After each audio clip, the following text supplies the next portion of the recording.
Hello everyone, it is me, GamePenguin21, and today, you tell I'm out of content. So this is probably going to be uploaded on my more off days because, quite honestly, I don't really have much else to talk about this week, and I've been sitting on a bunch of these videos for a while now, and these are all like a bunch of shorts content and things that I've actually accumulated over the course of a little bit.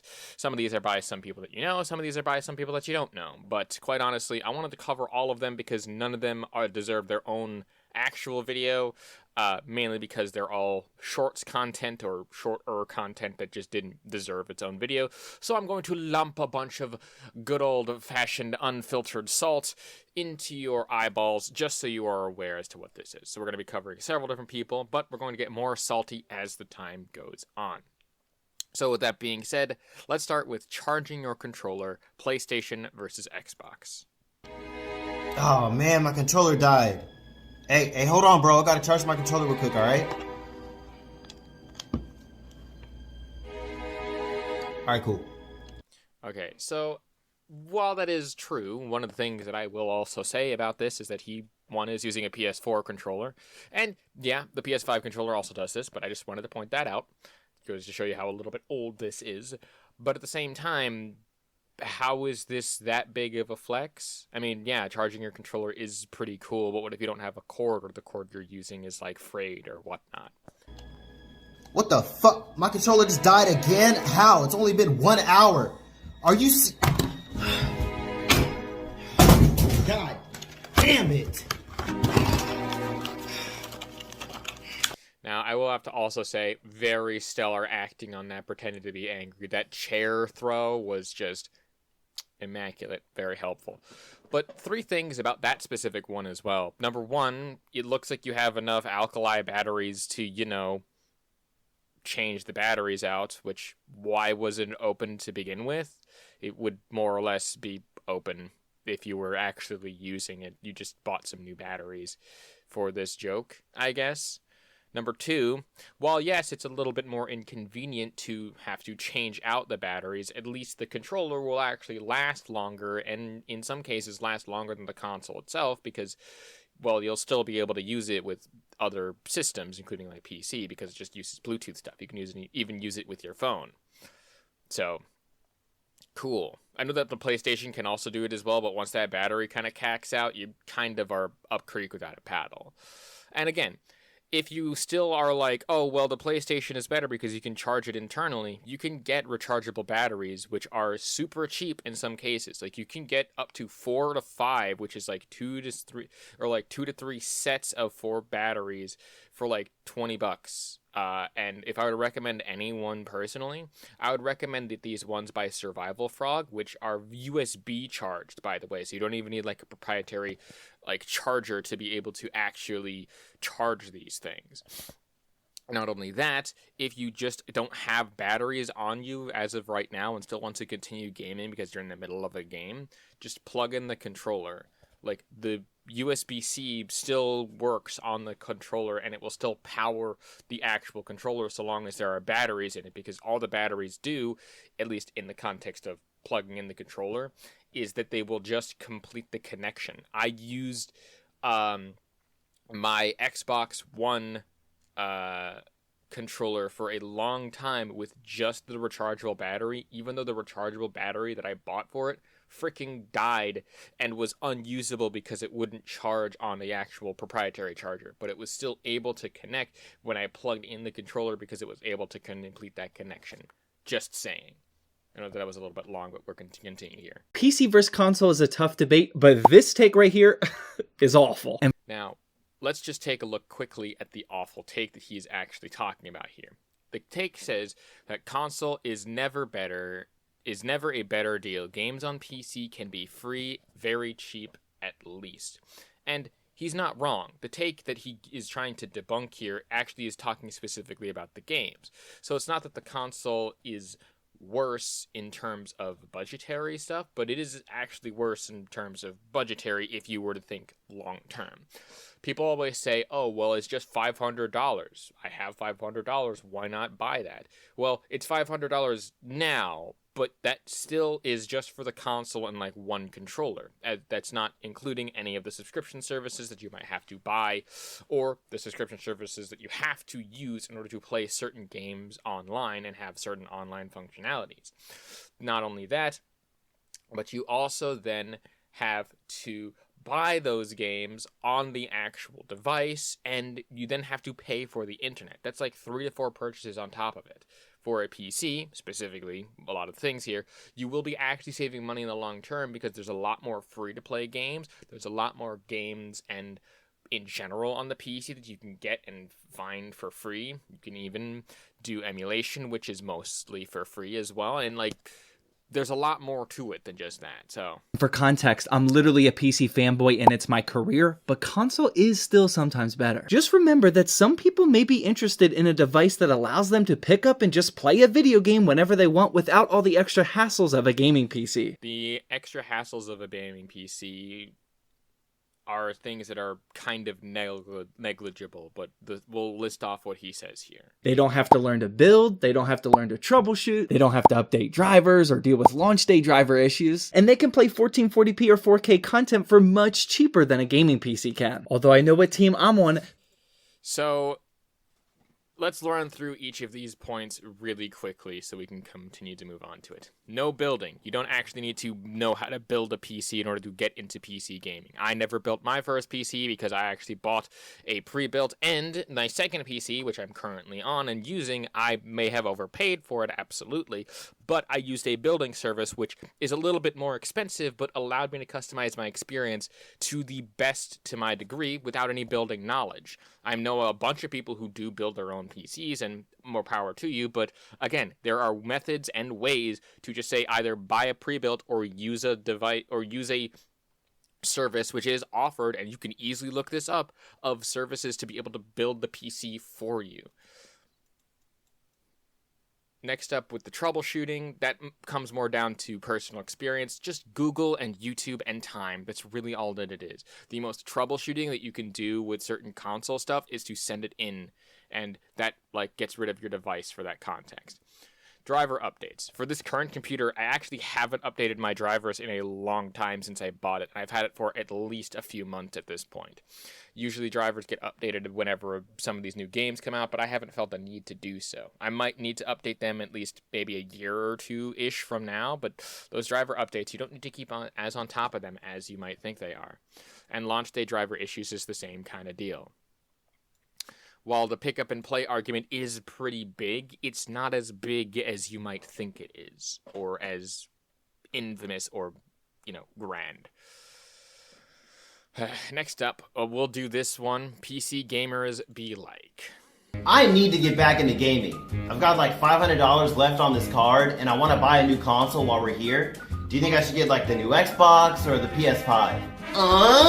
But consoles are for kids and colored people. You need to go get a $2,000 bank loan and buy a high-end PC. First of all, again, let me just say, that is, again, stellar acting. Absolutely just world-class acting.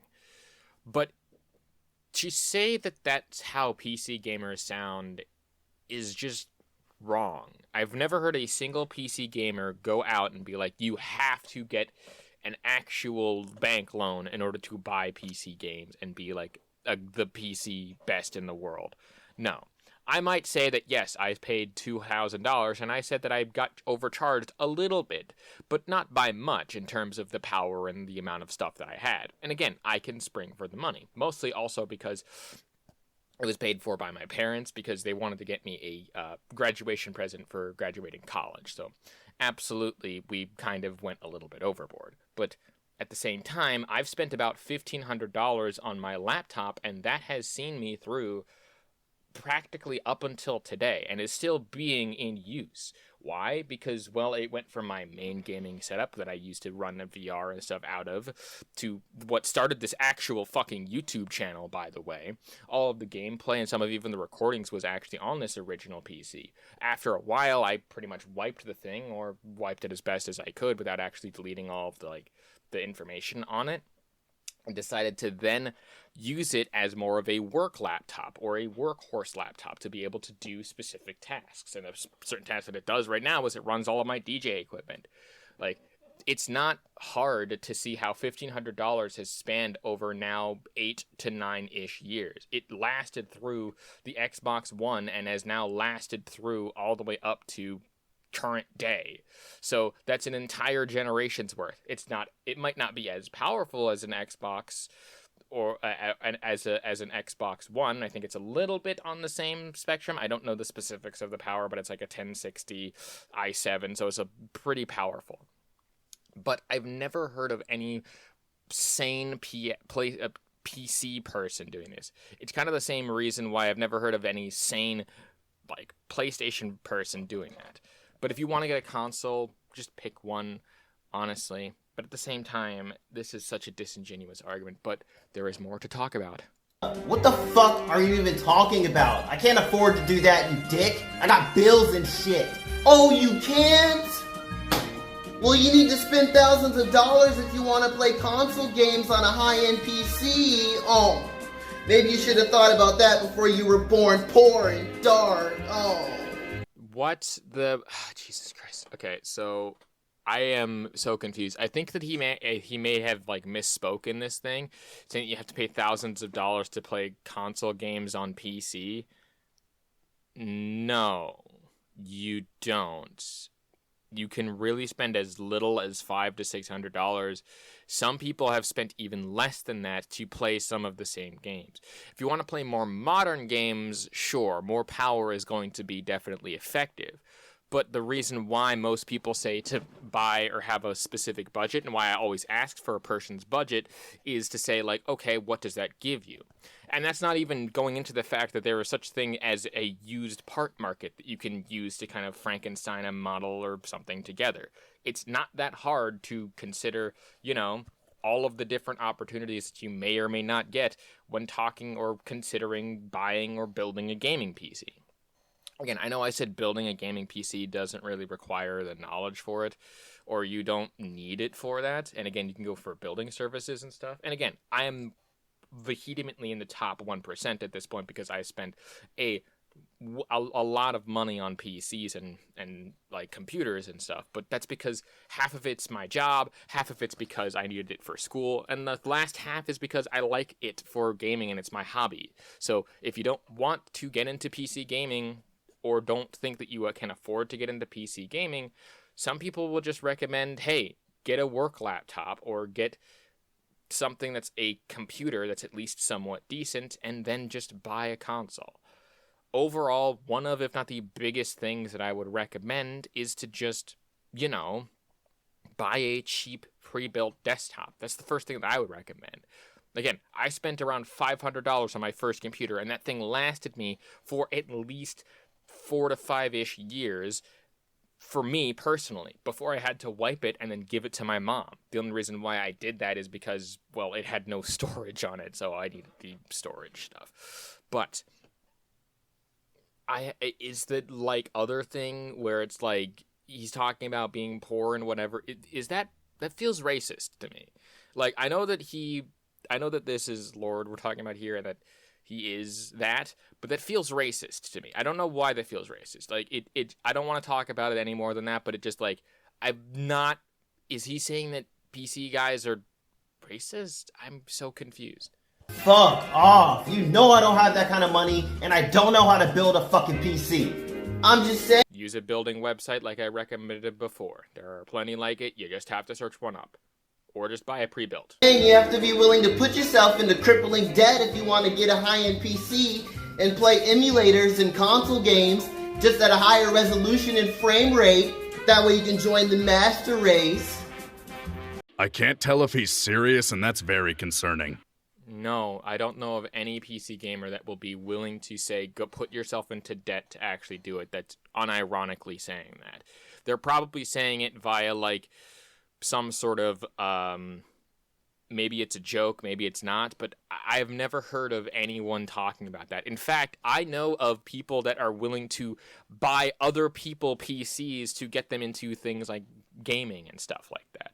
currently in one of the Discord servers that I'm a part of, they're running like a giveaway type system where people can put up tech and things that they have and computers and whatnot to be able to give them to other people to use to play video games or play at least VR settings, because we're that whole like VR type thing. So yeah, overall, no, I've never heard of any sane PC gamer kind of doing this. If you want to do another interesting, weird, and stupid PC thing, let's look at PC versus console players be like.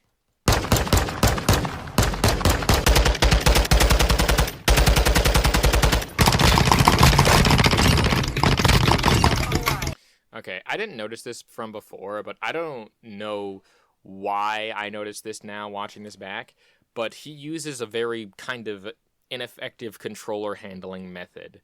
He uses like the two other buttons, but he doesn't use like his middle finger for the triggers and his index for the fucking the bumpers, you know what I mean? Anyway, I just found that a little bit weird. I don't know why I noticed that, but yeah, because you totally cannot 100% connect either of those two controllers to your PC and use them in those same games. You can, and people have. I just wanted to be clear that that was sarcasm beforehand and it was a joke. And we're moving on to the final clip that I have for you today, which is a good old King Thrash clip. And I wanted to talk about this one because he tries to talk about business. And ladies and gentlemen, that's my wheelhouse. Now, Bungie is not in a PlayStation studio. It's owned by Sony. Bungie is a Sony studio, not a PlayStation studio, right? Because Sony is a different entity than PlayStation. They used to be the same, but they split up. Now, if Sony gets hurt, PlayStation does it because they're different motherfucking things. But Sony as a... Okay, so I think what he's trying to explain is that Sony owns PlayStation and Sony owns Bungie. This is back during the Bungie acquisition type debacle stuff, and this was like a bit after that. But you understand that that's not how business works, right? See, the thing is that the big company, Sony in this context, if they get hurt, they bring down everything alongside of themselves. PlayStation is not like that big because Sony, in order to keep themselves alive, will cut off unneeded stuff, right? So if Sony dies tomorrow for whatever reason, their stock tanks, or they go down with the ship, or they just go out of business for whatever reason, hypothetically, anything that's under their name will be not only struggling, but possibly even fail pretty quickly. Because that's just how business works. Now, for certain parts, I think, like, Bungie will be okay because they're kind of under that sort of nonsense, and some of the developers under PlayStation will be okay, but I think overall, PlayStation will not be okay if Sony fails, because that's a lot of Sony money and a lot of income that now they just don't have access to anymore because of how the company is run.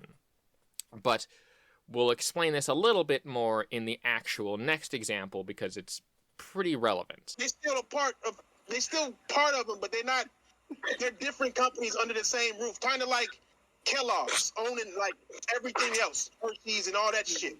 Same exact shit. Y'all giggling, but y'all don't know shit about business, so it's all good. Okay. But it's just, I don't know. Y'all, like I said, y'all talking about numbers. Everybody clip this. Then clip it. Clip it all, bro. Like, what were y'all last, Trash? Thank you for your represent for the clip, man. I'll be doing this. I'll be chopping this up later on. Appreciate it. Pepsi owns Frito-Lay and Okay, so they're just like debate for the next like 20 seconds or something like that. But again, King Thrash is not entirely wrong here, right? However, he does fundamentally miss one point. While yes, they are different companies technically, overall, they still have to abide by the company that they are owned by, right? And if that main company goes down, everything under it will basically be either struggling to survive or just fold completely, because they don't have that same income or the same budgetary access that they would have if they were under the other companies, because they would then have to sell off assets. Because it's the same thing as when, say, Marvel was struggling and they were selling off rights to specific superheroes and rights to their movies and rights to their characters and stuff, because they needed to keep the doors open, right? They were selling off those things. If a company like Sony was failing, they would sell off a lot of their divisions and try to keep the most profitable ones to kind of cut the fat and stuff like that, which we're currently actually seeing right now with a lot of the layoffs, at least in that context. Now, again, King Thrash is not entirely wrong here, because he might have seen a Business 101 class. But at the same time, again, he doesn't realize that Kellogg's owns, like, the opponents and stuff as well. And it's just, like, one of those things where it's very weird. And it's a little bit of a different comparison, but not exactly. Look, to put it in the most simplest terms that I can, Sony owns things like PlayStation. They own a lot of the things that PlayStation owns and stuff like that, because Sony owns the brand of PlayStation. It is under Sony. That means that if Sony, whatever affects it, it's the same thing. So you're saying that they're Sony's music division, right? Since it's technically an independent label, that division of Sony, that is its own company, technically speaking, won't be affected if Sony, the company, dies. You see how dumb that sounds, right? Because it's the same sort of situation. Anyway, let's finish out this clip and then close out the video. Pepsi been in debt for the last fucking 10 years. Pepsi ain't never made money. They use Frito-Lay money to stay afloat. You don't know shit about business like I do. Like, it's like, y'all just talk. It's okay, but I'm just saying the facts. Y'all wanted facts. You wanted me to make sense. I'm making the numbers make sense for you. And the fact of the matter is, this PlayStation bought Activision. Okay. I think that he went on to then, like, say if PlayStation bought Activision, they would make money or something like that. Here's the thing. Number one, Sony could never afford to buy Activision, because whatever number that Sony had, they would not be able to match the actual value of it. And the reason why, again, Microsoft bought them for, like, the billion that they did is because they could afford it, right? Now, again, he's not entirely wrong with the Pepsi never making money. That's, again, not true. Pepsi does make money, because that's just how a business works. A business would not be around today unless it made some sort of money. For the most part, there are several different companies out there that are mostly nonprofits that do that sort of thing, and there is also something such as like an open source software that is not run by a specific company but still has like company backing and stuff like that, because they make their stuff in whatever the fuck else do that. Look, I'm basically saying that, like, open source software like OBS and Blender, they don't technically make money. But they don't, I don't think that there are, or like Krita as well, they don't, like, make money, really. Krita, I think, again, makes money for some things. Blender makes money somehow as well, and OBS, I think, also makes money, but regardless, not everything is supposed to make money. But a lot of things do, especially in the business world, such as Sony and Xbox. I know that's a little confusing. But to make a long story short, just because you see a tangential relationship between Kellogg's and Pepsi and their underscoring brands, right? Because they're technically not companies, they're more brands of the one company. They just are allowed to keep a lot of the same stuff, right? When you see that, and you see that Sony has the same business structure, somehow Sony is not affected, or like PlayStation no longer is affected by whatever Sony does, even though Sony is the one signing the checks practically. No, there is only like a small, tiny, minute nugget of truth in that. Saying the other shit that King Thrash said is just wrong. And how do I know this? Because I've taken an actual business course on this exact structured subject. It's just like marketing stuff. PlayStation is a brand under Sony, right? Just like how Xbox is a brand under Microsoft. It's the same thing. Anyway, I think that'll about do it for this episode of me ranting into a microphone for at least another time. I will post up a new Harman Smith video next Tuesday. I wanted to push it back a week because, quite honestly, that Harman Smith video I wanted to do well, and I would much rather release a full-length video like that on an actual release day. So this video will go up before that on my Thursday schedule type deal. I will be posting a Harman Smith video coming soon because I'm running low on content this time. So yeah, but we're coming up on the end of the year. Maybe we can hit that 700 or whatever subscriber milestone by the end of the year. Please like, comment, and subscribe. And if you like what it is that I do and want to support me in any way, shape, or form, links down to everything in the description down below. My name is Campaign21, and I thank you all very much for watching, and a peace off. Hey man, can I get a favor?